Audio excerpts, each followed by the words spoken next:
হাদিকে গুলির ঘটনার পর ঢাকার বিভিন্ন পয়েন্টে একের পর এক ককটেল হামলা। উত্তপ্ত হয়ে উঠেছে রাজনৈতিক পরিস্থিতি, চালানো হবে বিশেষ অভিযান। ওসমান হাদিকে ফিল্মি কায়দায় গুলির ঘটনায় আরো দুজন আটক। র্যাবের জিজ্ঞাসাবাদে মোটরসাইকেলের মালিক দিচ্ছেন বিভ্রান্তকর তথ্য। শুটাররা ভারতে পালিয়ে গেছে বলে দাবি জুলকারনাইন সায়েরের। এ নিয়ে আইন শৃঙ্খলা বাহিনীর কাছে কোনো তথ্য নেই, দাবি পুলিশের। ভারতীয় হাই কমিশনার প্রণয় ভার্মাকে তলব করেছে পররাষ্ট্র মন্ত্রণালয়। ওসমান হাদিকে শুট করা সন্দেহভাজনদের সীমান্ত পার হওয়া ঠেকাতে দিল্লির সহযোগিতা চায় ঢাকা।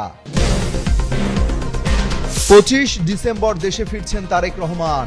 ঢাকায় স্মরণকালের সবচেয়ে বড় জনসমাগম ঘটাতে চায় বিএনপি। দু একদিনের মধ্যেই আসবে চূড়ান্ত পরিকল্পনা।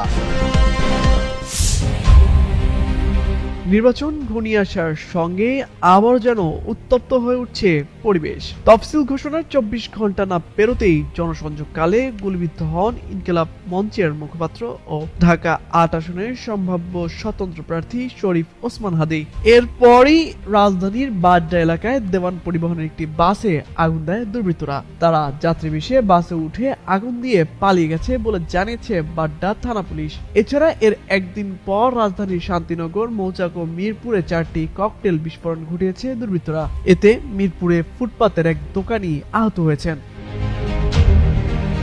শনিবার বিকেল থেকে রাত পর্যন্ত বিভিন্ন সময়ে দুর্বৃত্তরা এসব ককটেল বিস্ফোরণ ঘটিয়েছে বলে জানিয়েছে পুলিশ। মিরপুর থানা পুলিশ সূত্রে জানা গেছে, রাজধানীর মিরপুর 1 নম্বর এলাকার মুক্তিযোদ্ধা শপিং কমপ্লেক্সের ছাদের ওপর থেকে বিকেল 4:30টার দিকে একটি ককটেল নিক্ষেপ করে পালিয়ে যায় দুর্বৃত্তরা।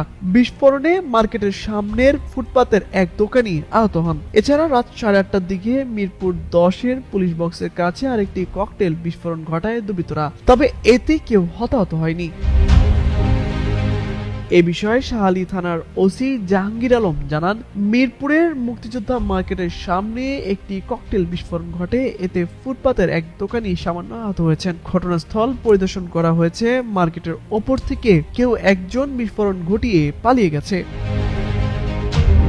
এছাড়া রাত 8:15টার দিকে রাজধানীর শান্তিনগর এলাকার পশ্চিম সিগন্যালের কাছে একটি ককটেল বিস্ফোরণ ঘটায় দুর্বৃত্তরা। ককটেলটি সিগন্যালের কাছের একটি বটগাছে থাকা বিজ্ঞাপনের বিলবোর্ডে লেগে বিস্ফোরণ হয়। এতে কেউ হতাহত হয়নি। এরপর রাত 8:40 দিকে মৌচাক ক্রসিং এ আরেকটি ককটেল বিস্ফোরণ ঘটায় দুর্বৃত্তরা। এ ঘটনায়ও কেউ হতাহত হয়নি বলে জানা গেছে। তামজিদ মির্জা, যুগান্তর নিউজ।